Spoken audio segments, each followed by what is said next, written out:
In a quiet neighborhood just outside of Detroit, Michigan, residents started noticing a strange, foul smell creeping through the air. It wasn't the usual city odor. They knew something was off. It didn't take long for them to trace the source, an old two-story house near the end of the block. The neighbor who lived next door, Mike, decided to climb up to his roof to get a better look.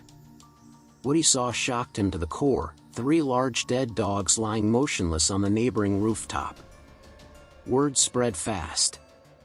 The neighbors gathered outside the house, knocking constantly on the door. No answer. They kept coming back for 2 days, but no one ever came out.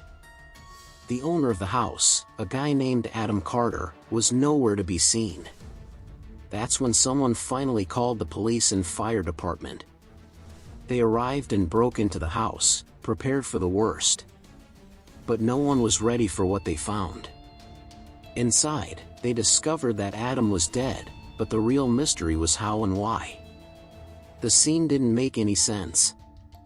After finding Adam Carter's body and the 3 dead dogs on the roof, investigators began combing the neighborhood for answers. No one from his family had checked on him, and none of the neighbors had seen him in days. Most people just thought he lived alone. His father had died when he was a kid, and his younger sister had moved out years ago. She got married and now lived in another state. She only visited once or twice a year. The detectives tried to track down her phone number, but no one had it, not his co-workers, not his neighbors. She was practically a ghost to the area. So the investigators turned to Adam's job. He worked night shifts as a security guard at a manufacturing facility in Cleveland's industrial district. When the detectives showed up at the company, they met the night shift manager. The manager told them, "Adam's been working here maybe 4-5 months. Quiet guy, reliable. Never missed a shift until now. We haven't seen him in over a week. Tried calling him maybe 100 times. Nothing." One of Adam's closest friends at work, Tyrell Jackson, wasn't there when police first came, but they found him the next evening. Tyrell sat down with the investigators and gave them the first real lead. Adam wasn't the type to just ghost. He kept to himself, yeah, but he was a straight-up dude. Didn't drink, didn't use. But listen, about a month ago, he started seeing this woman, Fatima Lopez. She worked the night cleaning crew. Tyrell said Adam was smitten, even talking about wanting something serious. But here's where it got weird. The same day Adam disappeared, Fatima did too. She never showed up again after that night.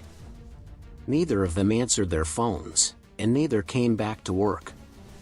Investigators started digging into Fatima. She was in her late 30s, had a couple of kids, and was in the middle of a long, drawn-out divorce. She had moved back into her parents' house temporarily and was working nights to stay afloat. Tyrell continued. Adam told me he wanted to marry her. He was just waiting for her divorce to be final. He was serious. The detectives returned to the company manager, who confirmed that both Adam and Fatima had vanished on the same night. Not a word, no resignation, just gone. A break came when investigators found Fatima's neighbor, a woman named Linda Chavez.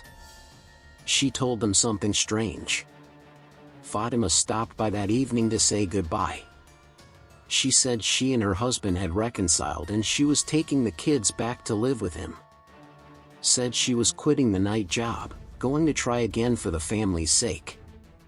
To the police, it seemed like just a coincidence, but something about it felt off. They secured a search warrant for Adam's home and broke down the door. The place was empty, eerily so. No sign of a struggle, no blood, no clues. Just silence. The place felt frozen in time. A neighbor, Mr. Doyle, who had a long-standing feud with Adam, approached the officers. "Look, I'm not saying anything, but Adam and I, We hadn't spoken in months. We argued a lot. But I noticed something. He disappeared the same week I saw my other neighbor packing for a trip. Haven't seen that guy either since. The police took note. Was this just a coincidence, or was someone hiding something? The forensics team swept through the house, top to bottom. Nothing. No Adam. No evidence he had died there. It was as if he had simply vanished from existence. Even if a crime had been committed, there was no sign it happened in Adam Carter's home. The detectives turned their focus to his next-door neighbor, a man named Greg Turner, who had a known history of conflict with Adam. But Greg was nowhere to be found. After some calls, they discovered he was out of town, just a few miles away, vacationing with his family. The detectives summoned him immediately. Greg returned within a day, met with detectives at the precinct, and answered every question. Yeah, I had problems with him. His damn dogs wouldn't shut up. Every night they barked until morning. I told him to do something, and he never did. But kill the guy? No way. I don't even know where he is. Greg provided proof he'd been away with his family for the past 2 weeks, hotel receipts, GPS data, credit card activity. It checked out. Another dead end. With nowhere else to go, the police returned to the one person whose story didn't quite fit, Fatima Lopez. They went back to the cleaning company and asked around. Fatima's close friend, a coworker, gave police the address of her parents' house. When they arrived, Fatima wasn't home, but her parents were. They gave the police her new number. It was disconnected. That raised red flags. The police asked for her husband's address. Her father reluctantly gave it to them. That afternoon, they knocked on the door. Fatima answered. The questioning started immediately. Do you know a man named Adam Carter?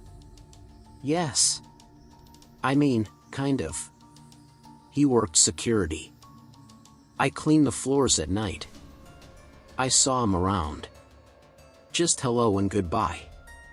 That's all. But the detectives had already heard something very different. Multiple employees at the company said they had seen Adam and Fatima together often.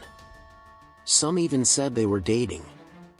One of Adam's close friends insisted Adam was serious about her, even talking about marriage. So why was she lying?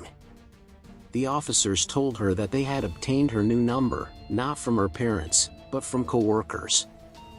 They informed her that the timing was suspicious. The day she stopped working at the company was the same day Adam vanished. They asked her to come to the station. She agreed. About an hour later, her husband arrived. He had heard about the police visit and rushed over. Detectives sat them both down. We have reason to believe your wife had a relationship with Adam Carter. We need the truth. Fatima denied everything. No, I didn't. I barely knew him. Her husband leaned forward, upset but calm. Look, my wife and I, we had issues like any couple. But we made up. She wouldn't cheat. I know her. I trust her. With no hard evidence, detectives had no choice. They released her, but not before getting her new number and a copy of her ID. A week passed. Then, out of nowhere, a woman came to the station. She lived in the same building as Adam Carter, but had been away visiting her daughter out of state for over a month. When she returned, she heard rumors about Adam's disappearance and came forward with an important detail. I know his sister. I have her number.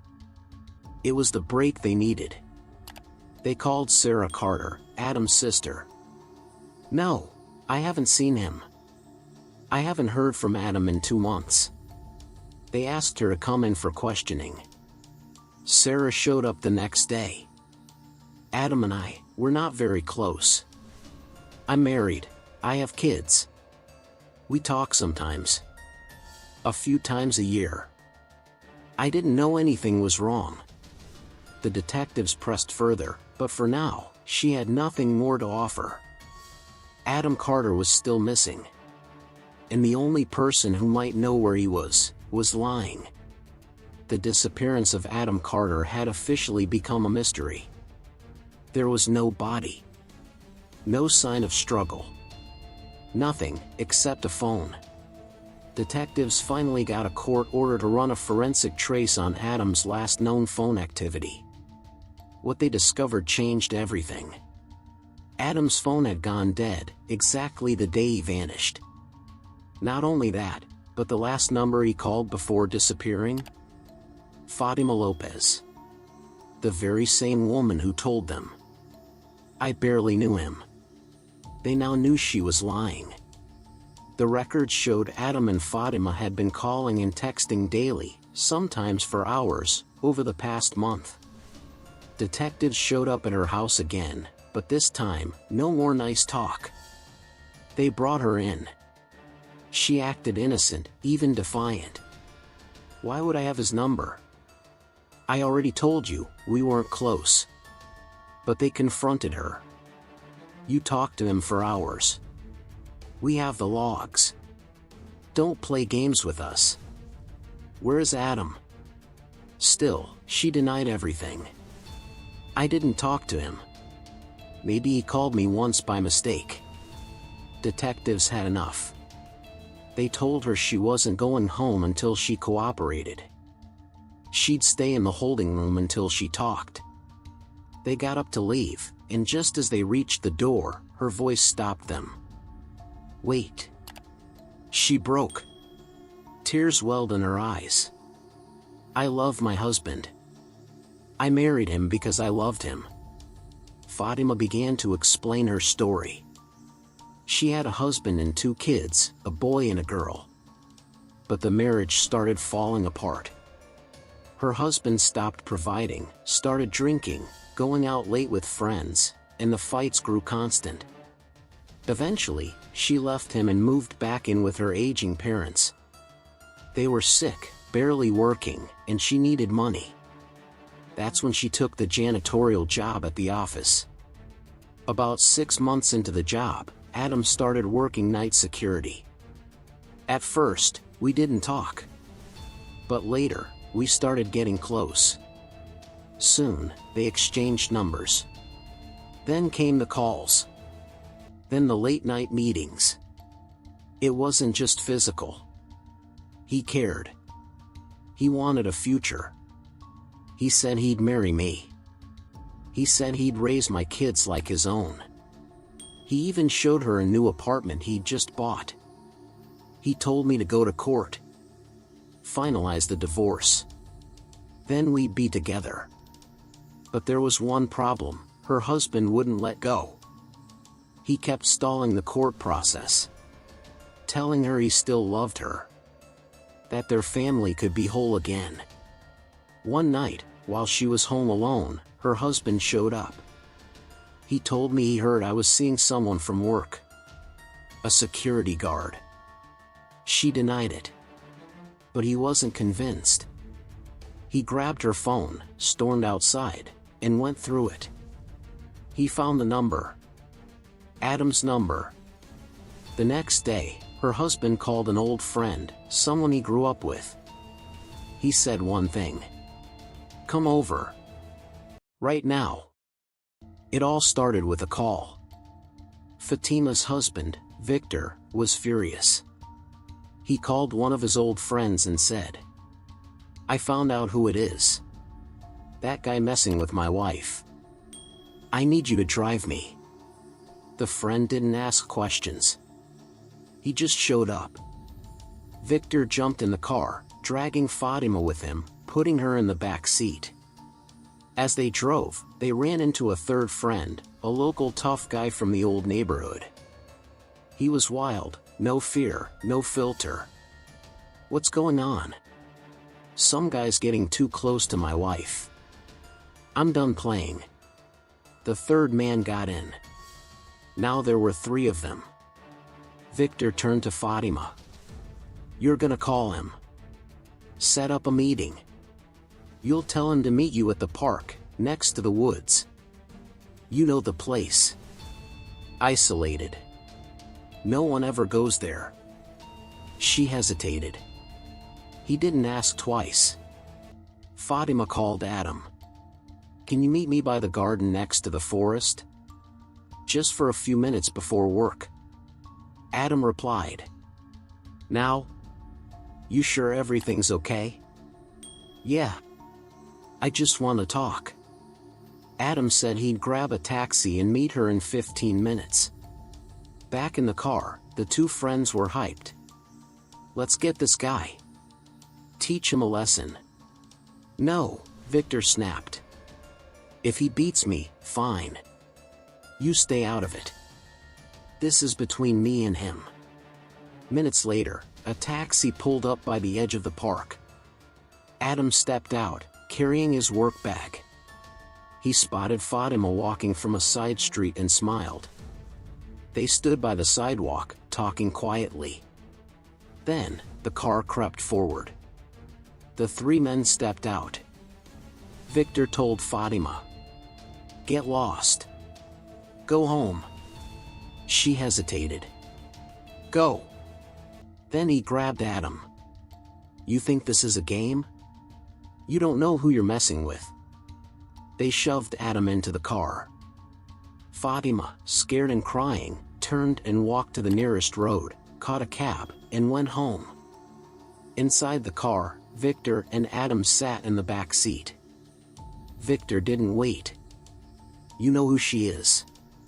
That's my wife. He hit Adam. Hard.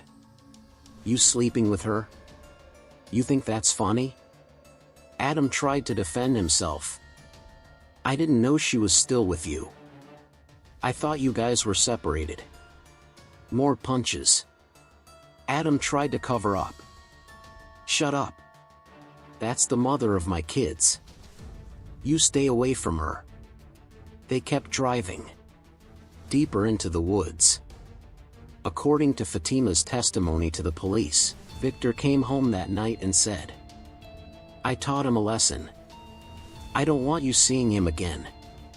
Tomorrow, you quit your job. Change your number. You're coming back home. She complied. She changed her number. And never returned to the office. When police confronted Victor, he didn't deny the incident. Yeah, I talked to the guy. I took him to the woods. Told him to stay away from my wife. That's it. We left him there. I don't know where he went after that. Detectives didn't buy it. They brought in the two friends. At first, they were quiet. Then, the driver cracked. He told us the guy was trying to steal his wife. We were just there to scare him. But when they thought Victor had already confessed, they broke. Yeah. He hit him. A lot. In the woods. We left him there. I think he might have killed him. That's when police realized. This wasn't just a missing persons case anymore. This was murder. The plan was simple. Or so they thought. Victor didn't want blood. At least, that's what he told himself. He said he just wanted to talk. To confront. Maybe rough the guy up a little. Teach him a lesson. But what happened next? Wasn't part of any plan. They picked up a fourth guy. Another old friend. Someone who just happened to be walking by. He'd known Victor for years. And like everyone else that night, got pulled into something bigger than himself. Backseat, Victor boiling. Adam, quiet. Fatima had already taken a taxi home. Victor told the others, let's go somewhere quiet. Somewhere no one will hear. They drove.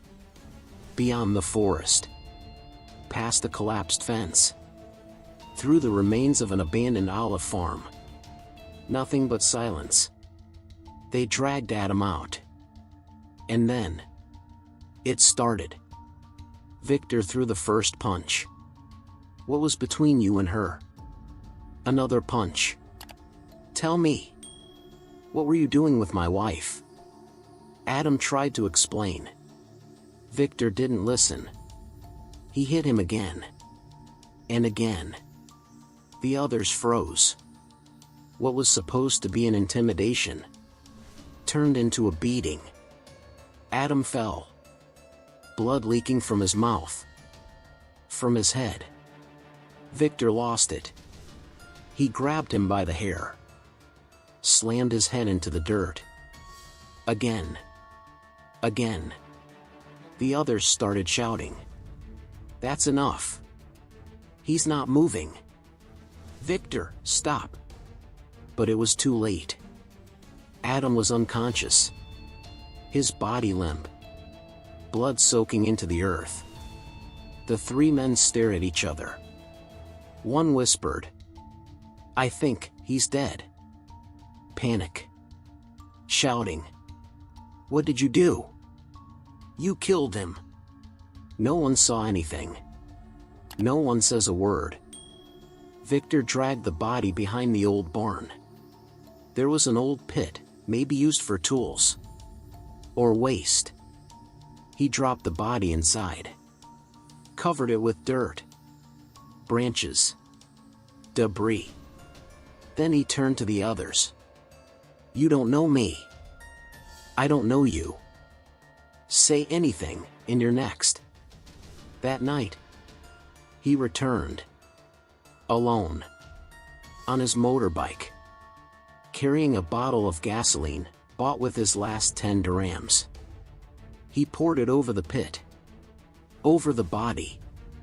Lit a match. Fire in the forest. Smoke. Silence. And bone. By morning, all evidence was gone. Or so he thought. But lies don't last forever. The police eventually caught wind of the whole thing. Through Fatima. She confessed what she knew. He told me he just talked to the guy. He said he let him go. That's all I knew. But it didn't add up. And when the police confronted Victor, he cracked. Tears. Shaking hands. The weight of murder breaking him from the inside. He was sleeping with my wife. I couldn't take it. I snapped. The detectives asked him, "Where's the body?" He told them everything. Led them to the olive farm. They dug. And found the charred remains. Trial. Sentencing. Victor, premeditated murder, destruction of a body, death sentence, suspended.